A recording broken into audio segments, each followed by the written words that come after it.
Ustedes recuerdan que los israelitas fueron sacados de allí por medio de Moisés, pero Moisés hizo 10 obras sobrenaturales, digamos de plagas, ¿sí? ¿Qué quiso ser el rey? ¿Qué pretendió ser el faraón? ¿Qué pretendió hacer los magos?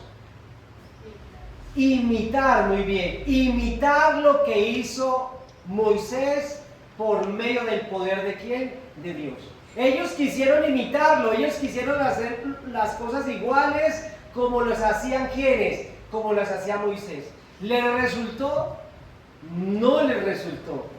Ellos decían, nosotros también podemos hacer lo mismo y nosotros queremos hacer lo mismo que hace Moisés a través del poder de Dios. Y experimentaron y lo intentaron, pero con resultados nulos, no lo pudieron. ¿Por qué cree que no lo pudieron?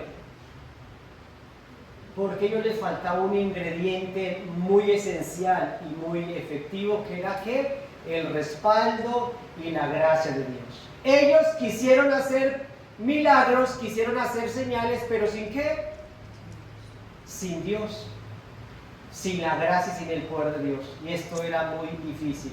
El Nuevo Testamento, hermanos, nosotros recordemos que cuando Jesucristo estuvo en esta tierra, Jesucristo hizo milagros muy maravillosos. ¿Y cuáles fueron? Sanar enfermos, echar fuera demonios, ¿cierto? Milagros, muchos milagros preciosos, ¿verdad? Nosotros recordamos que sus discípulos, los discípulos de Jesús, imitaron e hicieron lo mismo que Jesús, y sí lo pudieron hacer. ¿Por qué pudieron hacer los discípulos lo mismo que hizo Jesús? Porque Jesús los había dotado ¿de qué?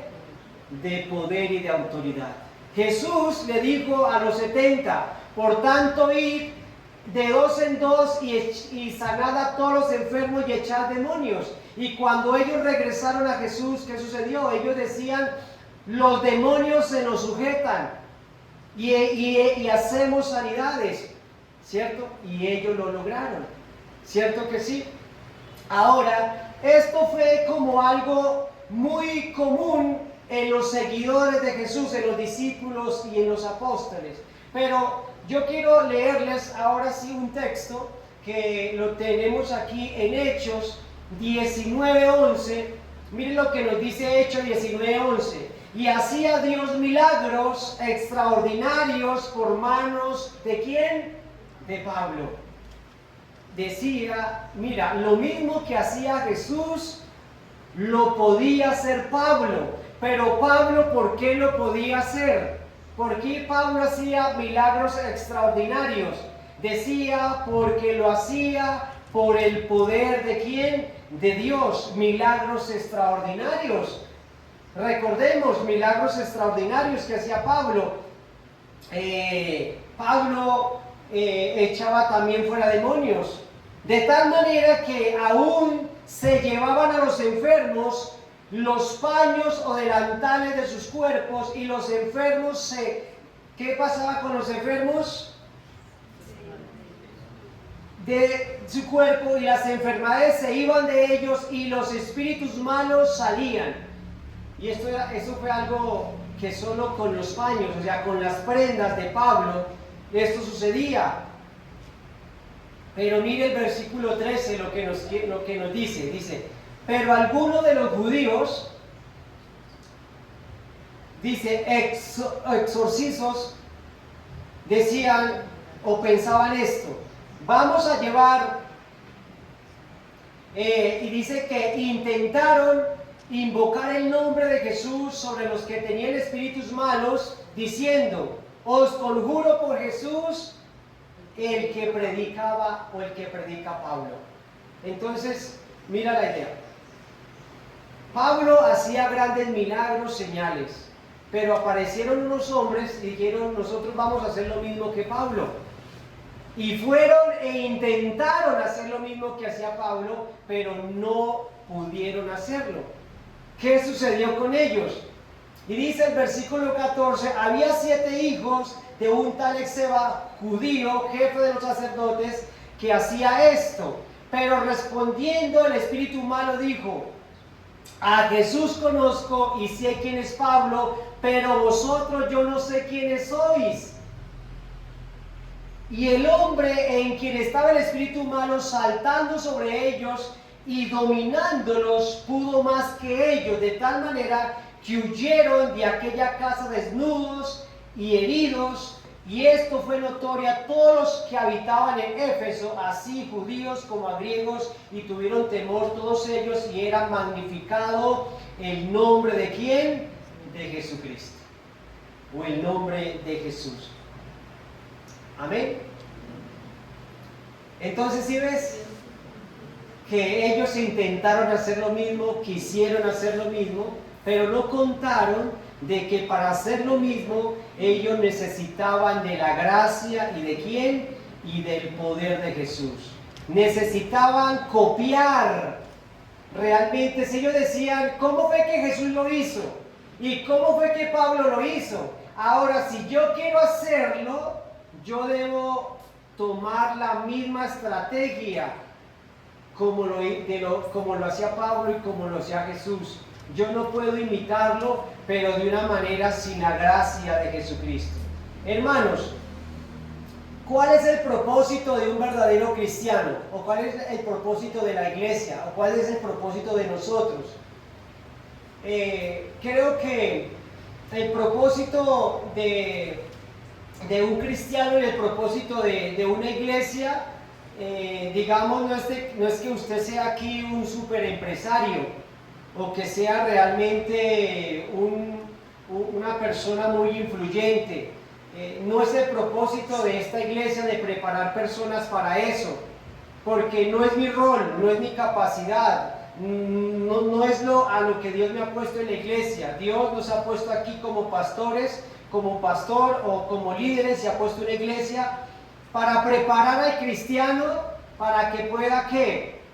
Para que pueda tener dominio y control sobre el pecado y sobre la maldad, para que sea un cristiano genuino, para que tenga una vida cristiana sólida, para que no se deje dominar por la maldad y por el pecado, para que tenga una vida espiritualmente fuerte y sólida. Y eso es lo que realmente nosotros trabajamos y nos proponemos en esta congregación, de que usted llegue realmente a amar a Dios, que tenga un dominio de su carne, un dominio de las cosas del mundo, de las cosas del pecado, y para estos que nosotros estamos aquí. Y creo que con el tema o con el texto que vamos a leer en capítulo 4 de Pedro, es algo con lo que pretende o es algo a lo que apunta el apóstol Pedro. El apóstol Pedro quiere fortalecer a la iglesia, quiere capacitar a la iglesia, quiere que la iglesia sea fuerte, quiere que la iglesia sea sólida, quiere que la iglesia y desea que la iglesia tenga dominio sobre el pecado, dominio sobre sus deseos. Quiere que la iglesia, él no está tratando y Pablo no está buscando que la iglesia sea una iglesia próspera económicamente, ni que sea influyente, que sea empresaria, que sea un buen político, porque para eso tenemos allá afuera personas con esa capacidad o hermanos en la iglesia que puede darle esa enseñanza de cómo ser en cualquier área de la vida. Pero la iglesia está ¿para qué? Para instruir a las personas en el espíritu. Ahora, Pedro quiere fortalecer a la iglesia y llevar a la iglesia a una vida espiritualmente sólida y fuerte, y para eso le va a dar esta enseñanza y le va a decir: usted va a poder lograr y usted va a tener la capacidad y usted va a ser efectivamente un cristiano sólido, dominado por el Espíritu y teniendo dominio sobre el pecado si haces esto. Y a eso es lo que me refería con la introducción. Ahora, hermanos, ¿cuántos de los que están aquí quieren ser verdaderos cristianos? ¿Cuántos quieren realmente tener una vida sólida, una vida fuerte, una vida dominada por el Espíritu y control sobre el pecado? ¿Cuántos vienen a la iglesia y buscan en Jesucristo y buscan en la iglesia eso? Hermanos, por eso lo que les acabo de decir, no pretendemos y no debemos venir a la iglesia con el punto de venir y ser personas económicamente o físicamente prósperas. El punto de venir a la iglesia es de buscar de ser cristianos espiritualmente sólidos y fuertes. ¿Cuántos quieren eso? Y era lo que pretende Pedro, y es lo que Pedro pretende con la iglesia en aquel entonces. Y por eso Pedro ahora les va a enseñar cómo. Y les va a decir, mire, así es como usted lo van a lograr. Si lo hacen de esta manera, si lo copian de esta manera, usted lo va a lograr. Y si no, pues no lo va a lograr. Ahora, vamos a mirar lo que nos dice Primera de Pedro, capítulo 4, y vamos a mirar lo que nos dice. Ya lo tenemos ahí, dice, puesto que Cristo ha padecido por nosotros en la carne, vosotros también, ¿qué dice? Armados del mismo pensamiento, pues quien ha padecido en la carne terminó ¿dónde? Terminó con el pecado. ¿Sí ves? Terminó con el pecado. Para no vivir el tiempo que le resta en la carne. ¿Cuántos quieren esto? Conforme a las concupiscencias de los hombres, sino conforme a la voluntad de Dios. Basta ya el tiempo pasado para haber hecho lo que agrada a los gentiles, andando en lascivias, concupiscencias, embriagueces, orgías, disipación y abominables idolatrías. A estos les parece cosa extraña que a vosotros no corráis con ellos en el mismo desenfreno de desilusión y os ultrajan. Pero ellos darán cuenta al que está preparado para juzgar a los vivos y a los muertos. Amén. El versículo 6, quiero terminar ahí. Porque por esto también ha sido predicado el evangelio a los muertos, para que sean juzgados en la carne según los hombres, pero vivan en espíritu según Dios. Padre, te damos gracias por esta enseñanza, por esta palabra. Te ruego que en esta tarde tú abras nuestro entendimiento y nos permita entender y comprender sus preciosas y benditas palabras. Que tú, oh Señor, me uses por su gracia y misericordia. Padre, te pido que bendigas esta enseñanza, bendigas a tus oyentes y bendiga nuestras vidas, en el nombre de su Hijo Jesucristo. Amén. Vamos a mirar 3 puntos en esta enseñanza, que ahí los tenemos.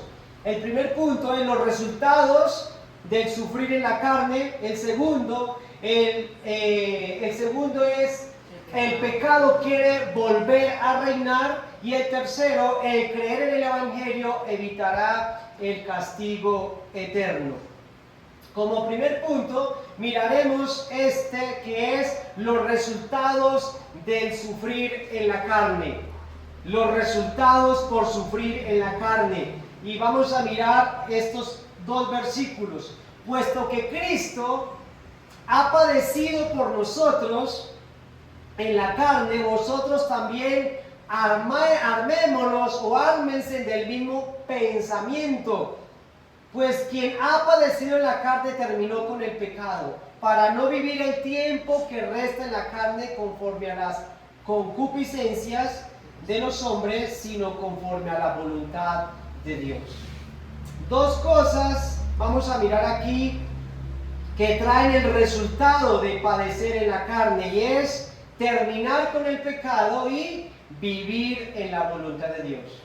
El padecer en la carne nos trae que el pecado ya sea eliminado para nosotros poder vivir de acuerdo en la voluntad de Dios.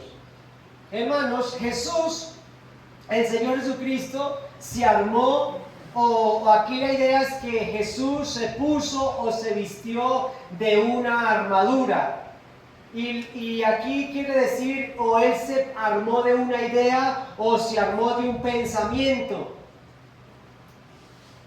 ¿Y para qué Jesús se armó de esa idea o se armó de ese pensamiento? Para poder soportar, para poder sufrir y para poder tener victoria. a Jesús le resultó y a Jesús le fue eficaz del pensamiento que él se vistió. Porque él se vistió de ese pensamiento y ese pensamiento fue lo que lo ayudó a soportar, lo ayudó a sufrir y le ha dado la victoria. Hermanos, esto le ayudó a Jesús ¿con qué propósito? Para hacer la voluntad de Dios, para no ceder a la tentación. Creo que nosotros debemos recordar lo que Jesús soportó allí en el desierto, ¿cierto? O soportó allí en Getsemaní. Fue literalmente el sufrimiento de Jesucristo. Fue literalmente la tentación en el desierto. Algo que lo presionaba, que lo impulsaba a que retrocediera, a que no siguiera haciendo la voluntad de Dios, a que no obedeciera la voluntad de Dios. Pero ¿qué hizo Jesucristo? ¿Qué hizo Jesucristo? Él no desobedeció a la voluntad de Dios. Él no obedeció a la tentación del diablo, sino que él soportó y salió victorioso, conquistó en ese sufrimiento. Gálatas nos dice, miren lo que Gálatas nos dice, Gálatas 3:13 nos dice: Cristo nos redimió de la maldición de la ley, hecho por nosotros maldición, porque está escrito: maldito todo aquel que es colgado en un madero. Y esto es lo que nosotros debemos entender, que Cristo ha padecido por nosotros en la carne. ¿Qué quiere decir esto? Que Él se hizo maldición por nosotros. ¿Qué es lo que quiere decir? Que se decía o se escribe que toda aquella persona que era crucificada en un madero era un maldito. Y en esa cruz, en lugar de Jesús, ¿quién era el que debería estar? Usted y yo. Por eso los ladrones que estaban crucificados al lado de Jesús, ellos decían: nosotros somos los que merecemos estar aquí. Este que está ahí no, porque Él es santo, Él es justo, decía uno de los ladrones. Él se hizo maldición por nosotros, Él sufrió por nosotros, Él padeció por nosotros. ¿Y por qué padeció o para qué padeció por nosotros? Para darnos salvación y para darnos vida eterna, para rescatarnos de este mundo caído. En el libro de Apocalipsis 5:8 me dice: cuando hubo tomado el libro, los 4 seres vivientes y los 24 ancianos se postraban delante del Cordero. Todos tenían arpas y copas de oro llenas de incienso, que son las oraciones de los santos. ¿Y qué decían? ¿Qué cantaban allá en el cielo? Y cantaban un cántico diciendo: digno eres de tomar el libro y de abrir sus sellos, porque tú fuiste inmolado y con tu sangre, ¿qué ha hecho Él con su sangre? Nos redimió o nos compró. Y eso es lo que quiere decir que Cristo padeció, Cristo sufrió, Cristo murió. Mira, cuando decimos que Cristo sufrió, estamos diciendo que Cristo murió y por medio de su muerte Él puso fin a nuestro pecado, puso fin a nuestra condenación, puso fin a su sufrimiento. O sea, cuando Cristo estaba padeciendo, Él miraba la cruz y miraba la muerte como ¿qué? Como el fin. ¿El fin de qué? El fin de su sufrimiento, el fin del pecado. Por eso la enfrentó con gozo, la enfrentó con alegría. Él miraba la cruz y miraba la muerte como algo glorioso, como porque por medio de la muerte Él pondría fin al pecado y fin a su sufrimiento. Y por eso allá en el cielo, estos 24 y estas almas decían: con tu sangre nos ha comprado para Dios, de todo linaje, lengua, pueblo y nación, y nos ha hecho para nuestro Dios reyes y sacerdotes, y reinaremos sobre la tierra con Él. Esto es lo que conquistó y esto fue lo que logró Jesucristo con su padecimiento y con su sufrimiento. Redimirnos por medio de su sangre del pecado y hacer de nosotros reyes y sacerdotes para Dios. Y el 11 me dice, y miré y oí la voz de muchos ángeles alrededor del trono, de los seres vivientes, de los ancianos, y su número de millones que decían a gran voz, este es el Cordero que inmolado, o quiere decir el Cordero sacrificado, es digno de tomar el poder, la riqueza, la sabiduría, la fortaleza, la honra, la gloria y la alabanza. Amén. Hermanos, entonces, puesto que Cristo ha muerto o ha padecido por nosotros en la carne, ¿qué quiere decir eso? Que con su muerte, con su cruz, Él ha puesto fin al pecado, ha puesto fin a la muerte y ahora nos ha hecho para Él reyes y sacerdotes. Entonces, lo que aquí nos está mostrando, hermanos, es el resultado del padecimiento de Jesucristo, su gloria, nos muestra su victoria, nos muestra su triunfo. Esto es lo que nos muestra a nosotros el texto bíblico. Es este pensamiento y es esta idea de la que el apóstol Pedro aquí nos está diciendo, puesto que Cristo padeció por nosotros en la carne, nosotros también armémonos de la misma idea o del mismo padecimiento. Pues quien ha padecido en la carne ha terminado con el pecado. Hermanos, mientras estemos en esta carne, pues también hay que entender lo que vamos a sufrir, que vamos a padecer, que el pecado todavía en nosotros no se ha extinguido por completo.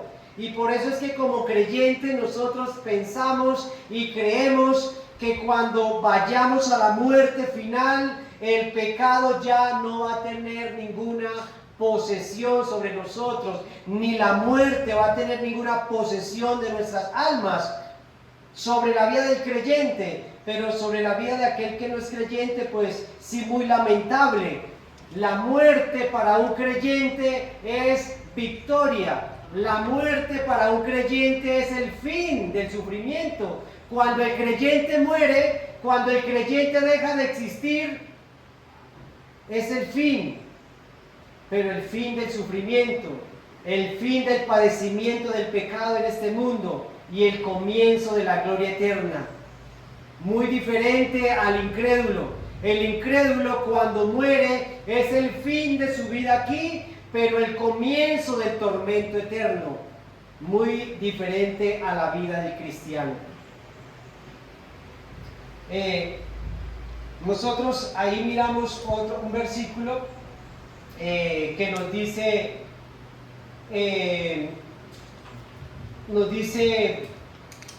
Filipenses, dice más nuestra ciudadanía está en los cielos, donde también esperamos al Salvador, al Señor Jesucristo, el cual dice que va a transformar este cuerpo de humillación nuestra para que sea semejante al cuerpo de la gloria suya, por el poder del cual puede también sujetar a sí mismo todas las cosas. Nos dice Filipenses 3:20, mostrándonos que cuando nosotros seamos transformados, dice que este cuerpo de humillación también se ha transformado, este cuerpo que se duele, que se envejece, que se enferma, que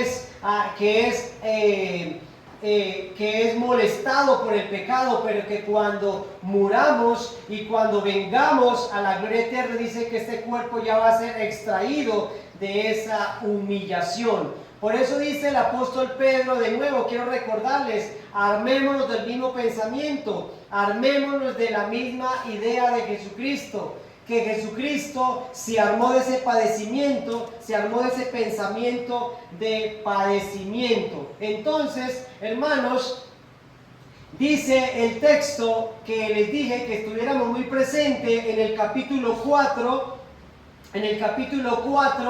de Pedro, dice: puesto que Cristo padeció por nosotros en la carne, vosotros también armados del mismo pensamiento, pues quien ha padecido en la carne terminó con el pecado. Hermanos, ¿qué es la idea entonces aquí? Que nos está diciendo Pedro, dice: así como Cristo padeció en la carne y puso fin al pecado, vosotros también armados del mismo pensamiento o de la misma idea. Porque todo aquel que ha padecido en la carne ha puesto fin, ¿a qué? Ha puesto fin o ha terminado con el pecado. Hermanos, una pregunta, hermanos. ¿Quién realmente tiene la intención o desea o busca diariamente destronar al pecado de su vida? ¿Quién desea eso de ustedes? ¿O cuál es el creyente que realmente debe desear eso? Pues creo que todo creyente. Todo creyente realmente tiene esta idea y tiene esta lucha y tiene este deseo de terminar, de destronar totalmente al pecado. Ahora, hermanos, todo aquel que tenga ese deseo, tenga ese pensamiento, pues es un buen pensamiento. Y es el pensamiento, es el pensamiento de todo cristiano. ¿Y cómo lo puede lograr, hermano? O sea, ahora si usted tiene ese deseo, si yo tengo ese deseo de que el pecado ya sea destronado de mi vida, ¿qué debo poner por práctica para eso? Lo que me está diciendo el apóstol Pedro. Que ármese de la misma idea o del mismo pensamiento de Jesucristo. ¿Y cuál fue? ¿Qué fue lo que usó Jesucristo para poner fin al pecado? Dice la idea de, o el pensamiento del padecimiento, Y esto quiere decir haciendo un esfuerzo, de una constancia, de una pelea contra el pecado a diario. Eso es un padecimiento. Esa es la idea de una lucha, de un compromiso serio con Cristo, de un compromiso serio de diciendo: quiero romper ya el compromiso que tengo con el pecado y ahora quiero hacer un compromiso serio con Jesucristo.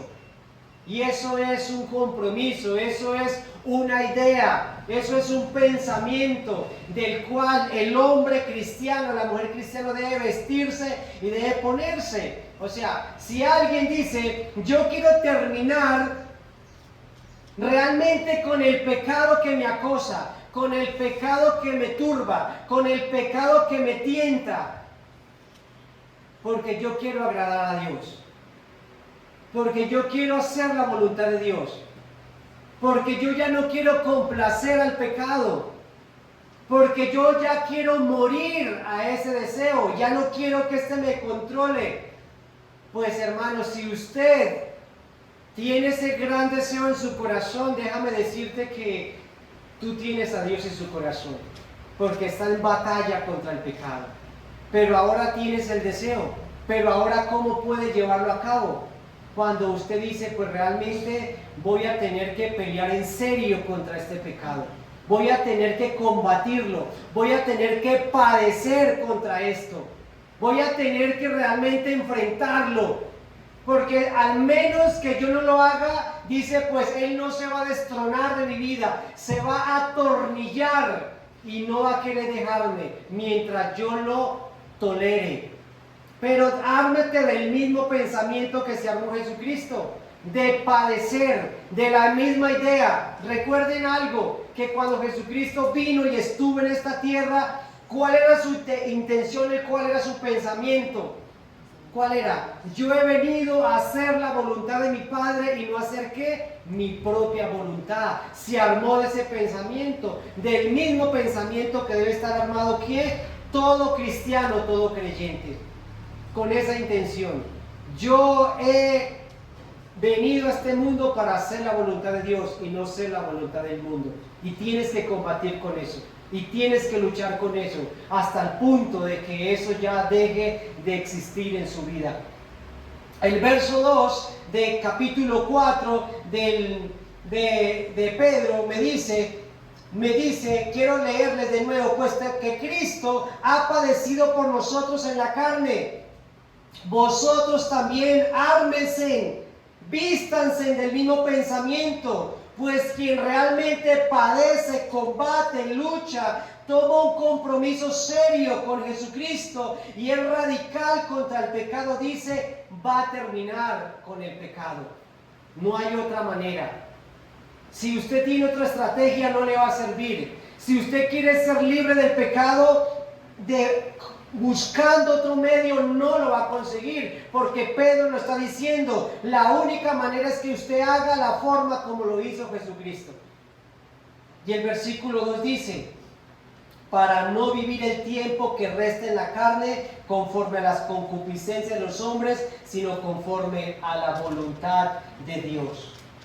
Mire, lea usted el verso 2 del capítulo 4. Aquí hay algo interesante que nos dice, y es algo para aquellos que tienen este deseo, o que tienen esta idea, ese pensamiento de no vivir más, de aquellos que ya tienen el deseo o el pensamiento de decir, ya no quiero vivir más, basta ya no quiero seguir con esta idea, ya no quiero seguir con este estilo de vida, ya no quiero seguir viviendo.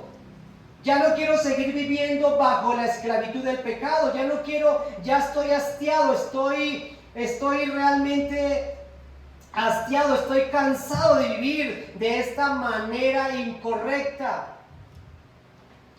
No sé cuántos de los que están aquí alguna vez en su trabajo, en su estudio, con una relación, con un compromiso, con una idea, con un deporte, con un comportamiento, ha llegado al punto donde dice, ya me tiene hasta aquí, ya me quiero deshacer de esto, ya me tiene cansado, me tiene hastiado, y dice, realmente ya no sigo más, hasta aquí hago un alto y ya no más, ya voy a dejar de hacer esto. ¿Y por qué llegamos a tomar esa decisión muchas veces? Con muchas cosas. Porque ya vemos que esto, en lo que hemos invertido tiempo, dinero, ya no nos sabe a nada, nos ha quitado tiempo, nos ha quitado vida. Y decimos, esto ya no me edifica, me molesta, me ha complicado la vida. Y por eso quiero hacer un alto y ya no quiero seguir más. Pues es la misma idea de lo que está diciendo Pedro aquí. Pedro está diciendo, para no vivir el tiempo que resta en la carne. ¿Cuántos ya quieren terminar, dice Pedro, y no seguir viviendo en la carne y los mismos deseos del pecado? Dice, para no vivir el tiempo que le resta en la carne conforme a los deseos de la carne, sino que ahora quieren vivir conforme a ¿qué? A la voluntad de Dios, ¿cierto? Y creo que algunos creyentes, cuando tomaron esa decisión un día, dijeron, mira, ya quiero hacer un compromiso serio con Dios, ya estoy hastiado de vivir en el pecado, ya estoy harto de pecar, estoy harto de mentir, estoy harto de robar, estoy harto de ser infiel, estoy harto de vivir en la pornografía, estoy harto, ya estoy cansado, eso ya me hastía, eso ya me aburre, me mata, me consume, eso ya me está destruyendo, ya no quiero más y ahora hago un alto y ahora ya no quiero seguir para mis propias concupiscencias o deseos malos, sino ahora quiero vivir conforme a los deseos de Dios. Dice, ya no quiero más, dice, basta ya el tiempo para no vivir el tiempo que resta en la carne. Hermanos, ¿cuánto tiempo cree que le queda a su vida? Dice Pedro, para no vivir el tiempo que resta en la carne. ¿Cuánto tiempo cree que te queda para vivir? ¿Cuánto tiempo cree que me queda a mí para vivir? Pero tal vez sea mañana, ¿cierto? Y es lo que Pedro dice, ya hagas un alto y el tiempo que te queda Los días que te quedan, o tal vez las horas, los segundos que te quedan, ya es hora de que hagas un alto y pares, y ahora vivas ¿para quién? Para que haga la voluntad del Señor, ¿cierto? Mire este versículo tan en Marcos 9, no sé si dice, mire lo que nos dice Marcos 9. Dice, y se lo trajeron, y cuando el espíritu vio a Jesús, sacudió con violencia al muchacho, quien cayendo en la tierra se revolcaba echando espumarajos. Jesús le preguntó al padre, ¿cuánto tiempo hace que le sucede esto? Y le dijo, desde niño. Y muchas veces le echan el fuego, en el agua para matarle, pero si puedes hacer algo, ten misericordia de nosotros y ayúdanos. Jesús le dijo, si puedes creer, al que cree todo le es posible. Mira, este hombre, este padre de familia, llegó un momento donde dijo, yo ya tengo que tomar una decisión radical, porque el diablo ha tomado a mi hijo y le ha hecho de su niñez, ha hecho de su juventud una miseria. No lo ha dejado tener una niñez buena, no le ha dejado tener una juventud buena, no le ha dejado pasar días buenos. El diablo lo consume, el diablo, la maldad lo tiene poseído. Y yo no quiero que eso siga más, Jesús. Ya quiero poner un alto. Ya quiero que eso se termine. Ya quiero que mi hijo deje de vivir en esa condición. Y que de aquí para adelante, los días que le quedan a mi hijo, que él viva en libertad. Él viva en paz. Él viva en gozo. Y ahora yo te tengo aquí delante a ti, oh Jesucristo. Y sé que tú puedes hacer eso. De cambiar el pasado de mi hijo. Esa es la decisión, pues es el compromiso que realmente nosotros debemos tomar. Y es lo que Pedro le dice a la iglesia, es lo que ustedes tienen que hacer. Hacer un alto y decir, mire, ya basta, ya el pecado te ha consumido mucho tiempo. Ya él ha hecho de usted un hombre y una mujer miserable. ¿Y cuánto tiempo quieres seguir con eso? Yo creo que ya es un momento que digas un alto y pongas un compromiso serio y diga, ya no más, y ahora de aquí para adelante quiero vivir para el Señor. ¿Sí?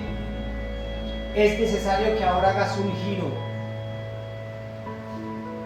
Hermanos, ese es del pensamiento, la idea. De nuevo, puesto que Cristo ha padecido por nosotros en la carne, vosotros también llévense ese pensamiento, llévense esa idea en su mente. Puesto que Cristo ha padecido por nosotros en la carne, vosotros también ármense del mismo pensamiento. ¿Y cuál es el pensamiento que le está diciendo aquí Pedro? Hagan un alto, rompan con el pecado y empiecen a vivir con Jesucristo. Ármense de ese pensamiento.